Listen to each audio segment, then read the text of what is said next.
우리가 행하는 성만찬, 이 성찬식에 대한 부분을 좀 깊게 살펴볼 터인데, 우리가 행하는 성찬식은 예수님의 살과 피를 먹고 마시는 그런 하나의 모습이죠. 자, 그래서 떡을 떼면서 주님의 몸을 생각하고, 잔을 받으면서 주님의 흘리신 보혈의 은혜를 기억하게 됩니다. 그러다 보면 마음속에 뭉클함이 다가오게 되고 마음에 감동이 머무는 그런 시간이 우리에게 있습니다. 이것이 정상적인 성찬의 의미가 되겠죠. 하지만 본문에 등장하는 고린도 교회 안에는 정상적인 이 성찬 예식이 행해지지 않았어요. 그러니까 참된 성만찬의 의미가 명확하게 뭔지에 대해서 모르면서 그 예식을 행하다 보니 죄를 짓게 만드는 일이 그들에게 있었다는 말이죠.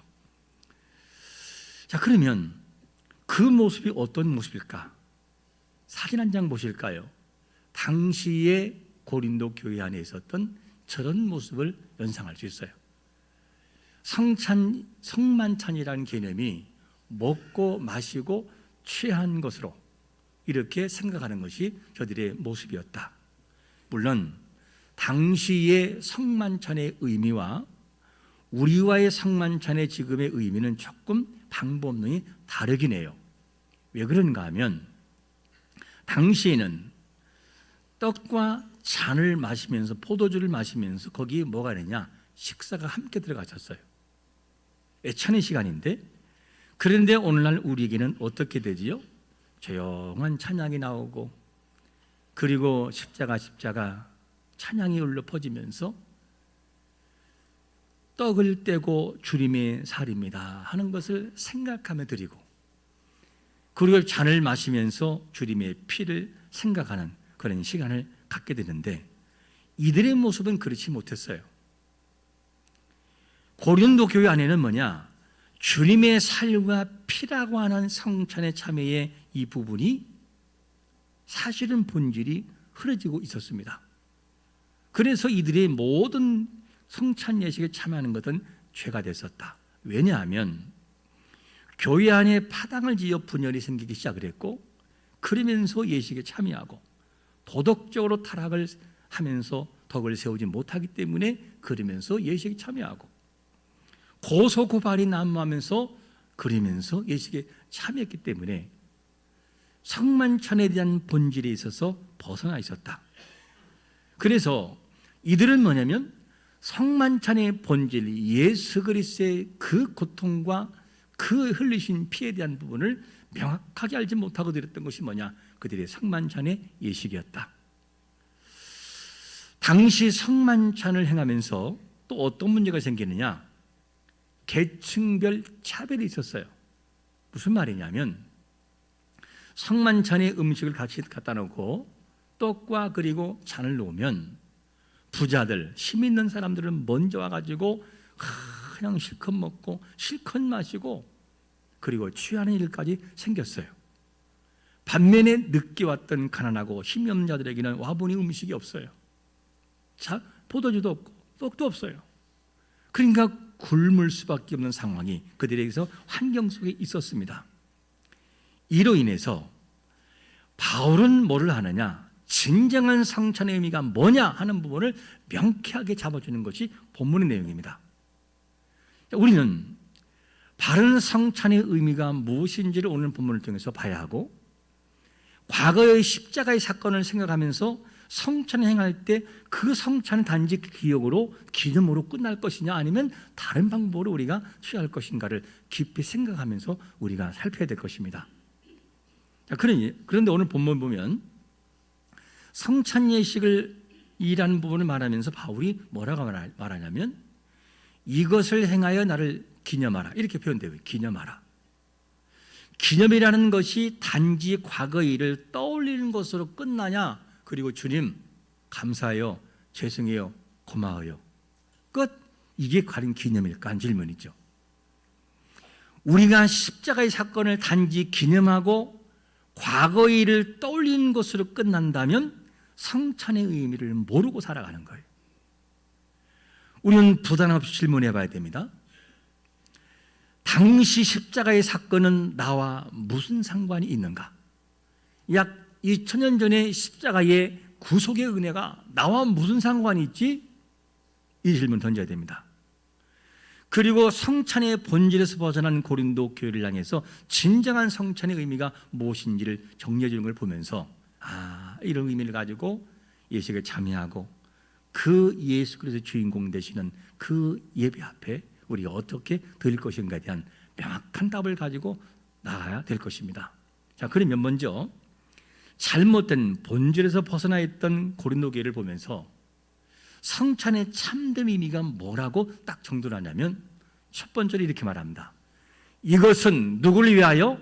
너희를 위하는 내 몸이다. 내 몸이라는 거예요. 우리 한번 24절을 같이 읽어볼까요? 시작. 축사하시고 떼어 이르시되 이것은 너희를 위하는 내 몸이니 이것을 행하여 나를 기념하라 하시고, 너희를 위하여라는 이 단어 속에는 무엇이 있느냐? 대신의 원리가 들어가 있어요. 내가 죽은 것은 나를 위함이 아니라 너를 위해서, 너희를 살리기 위해서 내가 십자가상에 돌아가 죽었다. 이 얘기, 대신의 원리. 예수님께서 우리를 위해 자신의 몸을 내어주셨는데 이 원리는 예수님의 죽음은 온전한 우리의 구원을 위한 죽음이었음을 믿으시기를 축원합니다. 그래서 이사야 53장 5절에서 뭐라고 말씀하죠? 이렇게 말합니다. 그가 찔림은 우리의 뭐 때문이라고요? 허물 때문이요. 그가 상함은 우리의 죄악 때문이라. 그가 징계를 받음으로 우리는 평화를 누리고 그가 채찍에 맞음으로 우리는 나음을 받았도다. 자, 그러면 예수님의 찔림이 우리의 허물 때문이라고 한다면 구체적으로 허물은 뭐를 말하는가 질문이에요. 뭐가 허물이죠? 이 허물이라는 단어가 히브리 원문에 페시아란다. 페시아 이 단어가 무슨 말이냐면 일반적으로 짓는 죄보다 더 무거운 죄를 말합니다. 페시아라는 단어가. 그냥 이 단어는 어떤 것이냐면 어쩌다가 실수한 실수의 내용이 아니고 고의적이고 의식적으로 짓는 죄를 말합니다. 이를 달리 말한다면 하나님을 알면서도 하나님의 뜻을 거역하고 하나님의 통치를 알면서도 하나님의 통치를 거부하는 것, 이게 바로 반역이라는 거예요. 페시아라는 단어이죠. 그러면 여기서 말하는 반역은 우리가 살면서 짓는 죄만을 의미할까는 질문이에요. 이것도 우리의 반역이지만 이것을 알기 위해서는 더 원초적인 문제를 다뤄야 됩니다. 그게 뭐냐? 우리 인류의 조상이었던 아담과 하와가 에덴 동산에서 하나님의 법을 어기게 되죠. 그것이 뭐냐면 원죄라고 합니다. 아담과 하와가 지은 죄는 실수가 아니었어요. 하나님의 약속의 말씀, 언약의 말씀을 명확하게 알고 있었던 말씀이었어요. 그것을 먹으면 정령 죽는다라고 하는 그것을 뭐냐? 하와도 알고 있었고 아담도 알고 있었어요. 근데 그걸 왜 먹었느냐? 반역이죠.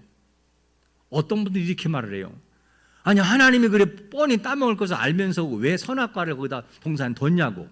안 뒀으면 안 먹을 거 아니겠냐고. 하나님을 원망한다고요. 근데 여러분 잊지 말 것이 뭐냐면 에덴 동산에는 무엇이 있냐? 동산 중앙에 있는 것이 뭐냐면 생명나무가 있어요. 생명나무. 그리고 생명나무가 있는가 하면 선악을 알게 하는 나무, 선악나무가 있단 말이에요.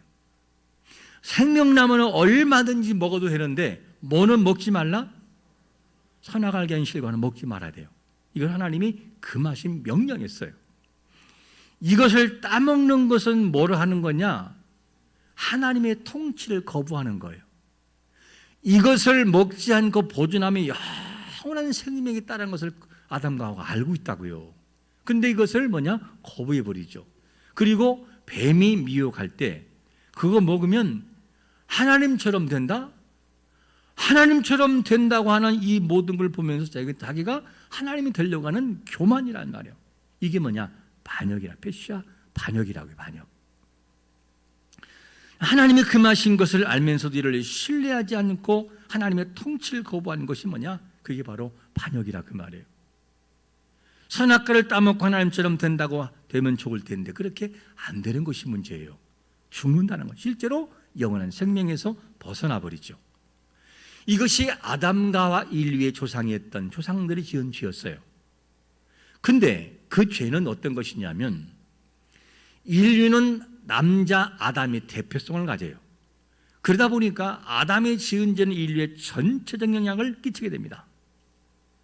그 죄가 끼치는데 그로 인하여 인생에 태어나는 순간 어떻게 바뀌느냐? 로마서 5장 12절 같이 읽어볼까요? 시작. 그러므로 한 사람으로 말미암아 죄가 세상에 들어오고 죄로 말미암아 사망에 들어왔나니 이와 같이 모든 사람이 죄를 지었으므로 사망이 모든 사람에게 임했다는 거예요. 죄가 그대로 유전된다는 거죠. 그러므로 아담이 지은 죄는 후손에 이르기까지 그대로 유전돼요. 그래서 갓난아이가 태어난 순간 죄인이 되어버리는 거예요. 어떤 행위의 문제가 아니라 그 죄의 원리에 따라서. 그래서 모든 인간은 태어나는 순간 죄인이 되어버린다. 아담의 반역이 이렇다면 우리가 살아가면서 짓는 반역의 죄는 없는가입니다. 우리가 살아가면서 짓는 반역의 죄는 어떤 것이냐면 우리가 살아가는 모든 죄도 그대로 있어요. 살면서 짓는 죄악들, 하나님을 알면서도 하나님을 일부러 거부하게 되고 하나님의 뜻을 알면서도 하나님의 뜻을 거절하는 이 모든 것도 하나의 반역에 속하는 죄가 되는 것이죠. 하나님께 영광 돌려야 하지만 영광 돌리지 않는 우리의 삶도 반역의 사실은 속하는 삶이라 할 수 있습니다. 하나님이 중심이 되어야 하는데 우리 자신이 중심이 돼요. 나를 사랑하고 내가 먼저 주인 되는 것, 그것도 하나님의 반역적인 모습이죠. 우리는 수없이 욕망이 끌어올라요. 욕심들이 끌어오르고 하나님 말씀을 읽고 들으면서도 우리는 그 말씀을 거부합니다. 왜? 나에게 안 맞는다고. 그리고 하나님을 경외해야 할 우리 자신들이 하나님을 신뢰하지 않아요. 그렇게 하는 것이 손해인 것처럼 보이기 때문에 하나님 말씀하시는데도 하나님을 사랑해야 할 우리가 하나님을 사랑하지 않아요. 때로는 교만하고 시기하고 자기 중심적으로 살아가는 이 반역행위가 우리의 모습이었다. 아담 안에서의 이 반역은 우리가 살아가면서 삶에서 짓는 반역으로 이어지는 것을 보게 됩니다. 이러한 인생들을 위하여 그 모든 반역의 죄를 우리가 해결할 수 없는 그 문제를 약 2000년 전에 예수 그리스도가 우리의 죄를 짊어지시고 십자가를 통해서 모든 죄를 구속하신 것을 믿으시기를 축원합니다. 하나님의 선물이라는 거예요. 선물. 오늘 본문은 우리에게 말씀합니다. 참된 성찬의 의미는 너희를 위해 내 몸을 드리는 것을 생각하며 살아가는 것이다. 아무리 성도 간의 애찬이 있다 할지라도 그리스도의 구속의 은혜가 기억되지 않으면 의미가 없다는 거죠. 자, 예수님은 우리의 허물, 즉 반역 때문에 십자가에서 지신 것을 알고 성찬에서 우리가 떡을 뗄 때 나의 반역 때문에, 나의 이 죄악 때문에 주님이 고통당했구나. 그리고 이 잔을 받는다라고 하는 것을 현재 여기에서의 느낌을 가지고 성전 예식에 참여하는 자가 되시기를 축원합니다. 고린도 교회의 성만찬은 그들의 찔림과 피 흘리심이 없었어요. 예수 그리스도의 본질, 십자가의 고통을 지불하고 피 흘리심에 대한 본질이 성만찬이라고 하는 그 속에서 본질이 아니었다는 거죠. 무엇이? 먹고 마시는 것이 주축이었다. 그래서 그들은 어떤 것이었느냐? 바울은 이렇게 정의합니다. 27절에 보니까 뭐라고 말씀하냐면 그러므로 누구든지 주의 떡이나 잔을 합당하지 않게 먹고 마시는 자는 주의 몸과 피에 대하여 뭐 한다고요? 죄를 짓는 거라는 거예요. 그러니까 고린도 교회 이 성도들의 성만찬의 모습은 큰 죄악을 짓고 살아가는 만찬이었다. 이렇게 바울은 결론을 내리는 것입니다. 우리가 성찬에 참여할 때 우리의 반역을 해결하시기 위해서 십자가에 지신 예수 그리스도를 마음에 생각하면서 그분을 떠올리면서 성찬 예식에 참여하는 자가 되시기를 축원합니다. 이것이 명확하게 정돈이 돼야만 됩니다. 자, 우리는 여기서 한번 이렇게 질문 던지면 다시 본문에 들어가 봐야 됩니다. 그러면 피로 새 언약을 세우신 이 말씀을 하시면서 성만찬을 어떻게 될 것인가? 성만찬에 대해서 우리의 현실에서 뭐라고 말씀하느냐? 두 번째로 이렇게 말합니다. 나를 뭐라고요? 기념하라. 우리 16절 같이 읽겠습니다. 시작. 식후에 또한 그와 같이 잔을 가지시고 이르시되 이 잔은 내 피로 세운 새 언약이니 이것을 행하여 마실 때마다 나를 기념하라 하셨으니. 기념하라. 자, 우리의 성찬식을 행하면서 주님을 생각하게 됩니다. 마실 때마다 주님을 기념으로 한다? 그러면 기념하라고 했다면, 기념이라고 한다면 그러면 진정한 마음의 감동도 없이 오늘 와보니 아이고 성찬식이었어? 떡 줘봐. 자, 나 안 마셨는데요? 생각 없이 드리는 성찬식이 과연 옳은 것이냐? 그게 과연 기념일까? 잠시 있다가 2000년 전에 돌아가신 예수님의 십자가, 아우 감사한 일이지, 미안한 일이지, 이게 기념이냐는 질문이에요. 우리는 항상 사람의 기억은 어디에 묶이느냐? 과거에 묶여버려요. 기억은 과거의 기억이에요. 왜 그러냐면 좋은 일이 있던 것을 기억함에 마음이 기쁘고 즐거운데 내가 아팠던 기억을 하면 마음도 같이 우울해져 버려요. 이게 기억이라는 거예요. 사람의 기억. 그러면 주님께서 기념하라라고 하는 이것이 단지 그냥 그때의 당시를 떠올려서 생각하다 끝나버리는 것이 기념이냐는 질문이에요. 과연 주님이 그렇게 의미를 두고 말씀했을까? 그것이 아니라는 거지요. 일반적인 기념은 어떤 뜻이 있냐면 어떤 일과 훌륭한 인물이 있을 때에 그걸 잊지 않고 마음에 간직하는 것을 기념이라고 그래요. 그러면 오늘 본문에 마실 때마다 나를 기념하라라고 하는 이 말씀은 단지 잊지 않고 마음에 생각하는 것이냐 질문이에요. 과연 그것일까? 그럼 기념이라는 것을 우리가 기억하면서 우리의 기념, 과거의 기억이 묻혀있는 우리의 생각의 기념과 성경, 특별히 하나님 말씀하시는 기념이라고 하는 것을 기념하다 그리고 기억하다라는 부분이 과연 같은 의미일까? 기념 즉 기억하다라고 하는 것은 뭐냐면 구약적인 측면에서는 어떤 것을 말하냐면 앞에 한번 사진 한 장 보실까요? 왼쪽 여러분들이 왼쪽으로 보는 단어가 히브리어로 자카르란 단어예요. 자카르, 기억하다. 자, 여기서 단지 기억하다라 자카르란 단어는 회상하고 끝난 단어가 아니에요. 무슨 단어냐? 하나님의 행동하심을 말하는데 기억한다 그러면 바로 뭐가 나오느냐? 행동과 같이 겸비돼 버려요. 행동. 하나님 뭐냐? 과거에 묶여있는 분이 아니고 기억한다 그러면 뭐냐? 곧바로 뭔가 움직이는 역사가 벌어져요. 그 얘기가 어디 나오느냐? 창세기 8장 1절과 2절에서 이런 말씀을 합니다. 하나님의 노아와 그와 함께 방주에 있는 모든 들짐승과 가축을 뭐라고요? 기억하사. 그 다음에 뭐가 따라오죠? 하나님이 바람을, 땅 위에 불게 하심이 물이 줄어들었고 깊음의 산과 하늘의 창문들이 닫히고 하늘에서 비가 그쳤다는 거예요. 무슨 말이냐? 우리는 기억하다, 기념하다 그러면 과거에 2000년도 한신 돌아가가지고 아우 십자가 걸고 가겠다 언덕이 어떻게 된 거지? 이게 기억이 우리의 기억. 그리고 생각하면서 마음에 간직하는 끝나버려요. 우리는. 근데 하나님이 기억하다라고 하는 기념하다 기억이란 것은 그것이 아니고 기념하다 기억하다 하는 순간 뭐가 따냐? 바로 그 현장에 동시에 같이 뭔가 행동이 움직인다는 거죠.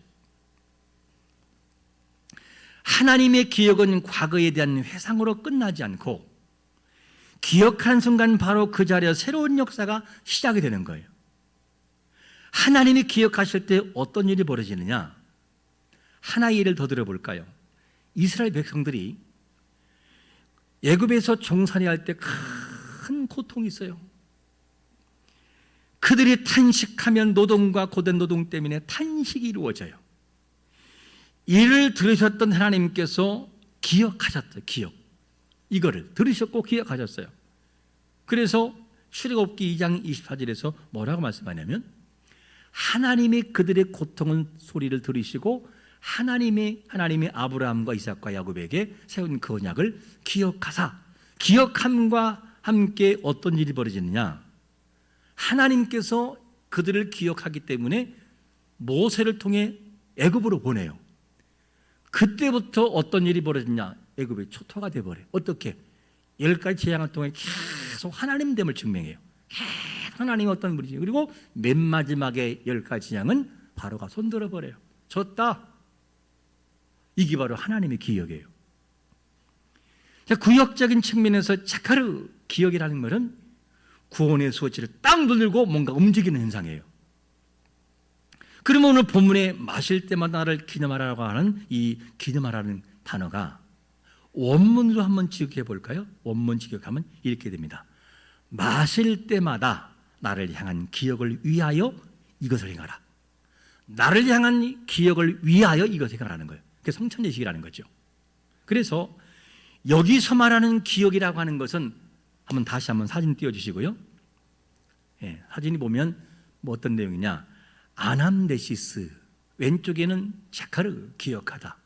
근데 신약에 넘어왔던 아남네시스 기억이라는 이 말은 뭐냐,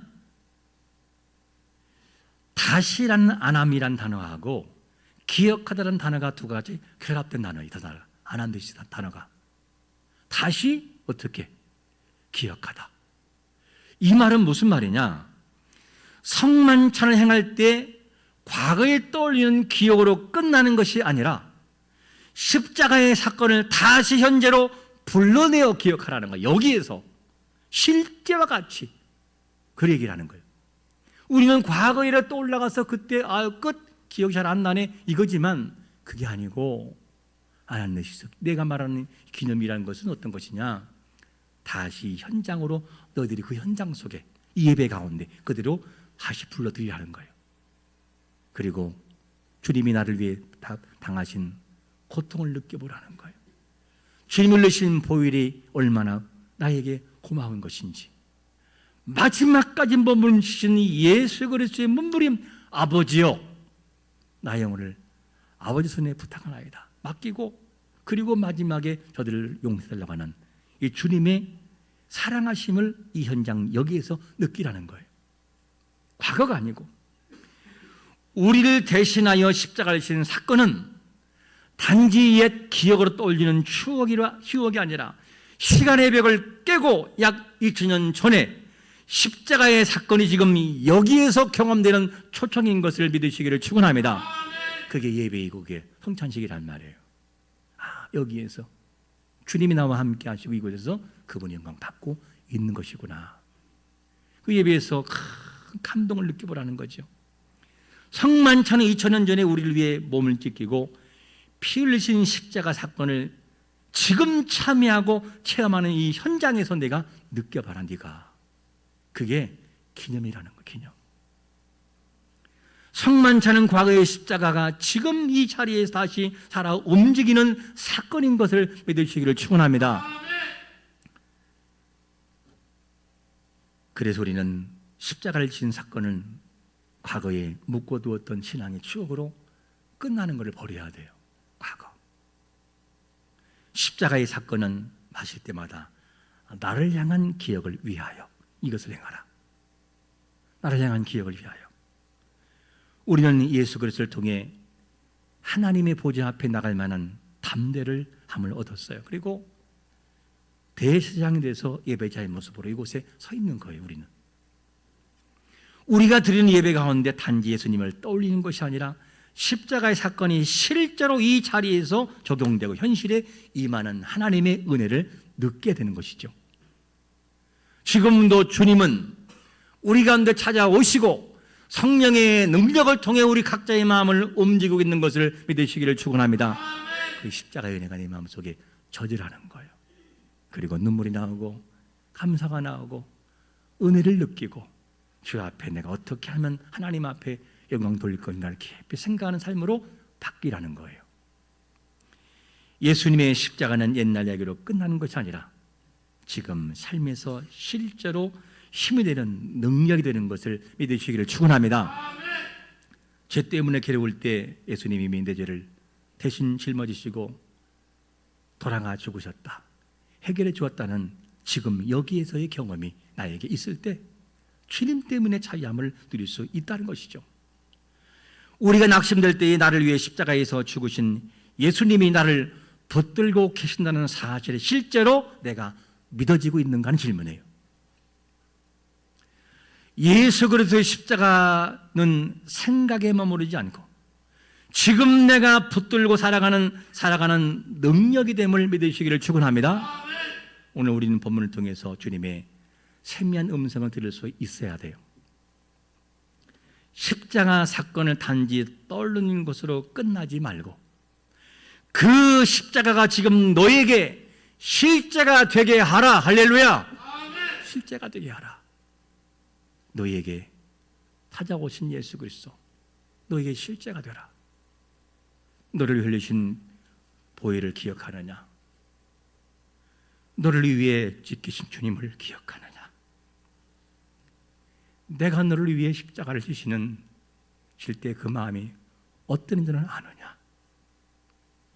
내가 마지막 이 죽음에서 너를 살리기 위해서 이 쳤던 눈물임을 너는 알고 있느냐? 이것이 아나니시스 다시 현장에서 네가 느끼라는 거예요. 이게 예배이고 이게 성찬예식의 의미다. 하나님을 기억하고 매 순간 주님의 십자가의 은혜가 나를 사로잡아 은혜 속에 감사하고 은혜 때문에 주님을 바라보고 은혜 때문에 우리의 삶에 변화를 가져오는 역사가 있으시기를 예수 그리스도의 이름으로 축원합니다. 아멘. 기도하겠습니다. 이 시간에 기도할 때